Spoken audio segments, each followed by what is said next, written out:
Welcome. In this video, you'll learn how to clean spray arms for your dishwasher.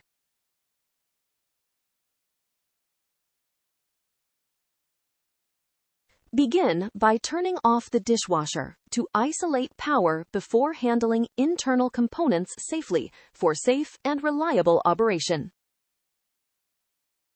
Remove the bottom rack from the dishwasher carefully to expose the spray arm mounted at the base of the tub.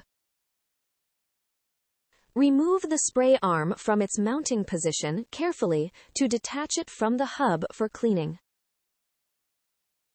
Rinse the spray arm under running water until residue is removed and water runs clear across the surface.